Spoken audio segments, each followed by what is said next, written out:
បាទគ្រប់ជំរាបសួរពុកម៉ែបងប្អូនទាំងអស់គ្នាថ្ងៃនេះសកម្មភាពផ្សារខ្នងមេបងខ្នង04ប្រភេទបដាង04ខ្នងអាទេសអូទឹកអាទេសអូខ្សាច់បងហ្នឹងហើយអានេះអាទេស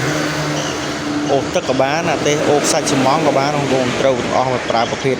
បដាង04បន្ទាប់ពីយើងកម្លាំងផ្លូវកម្លាំងដុំឥឡូវយើងយកដុំនឹងយកមកផ្សារខ្នងប្រភេទជាប្រភេទកង់អាទេសបងហ្នឹងហើយវីដេអូនេះបើសិនបងត្រូវការ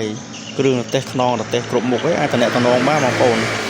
ទីតាំងសិប្បកម្មខ្ញុំបាននៅខេត្តតាកែវផ្លូវជាលេខ2ផ្សារថ្នល់រតឹងមកដល់ផ្សារថ្នល់រតឹងចុះផែជាដី1គីឡូដល់បងប្អូន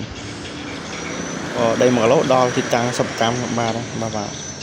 ហើយបងមានចំណាប់អារម្មណ៍តាក់ទងឆាតចុះផែបងនឹងជួយទស្សនាសកម្មភាពផ្សារបន្តទៀត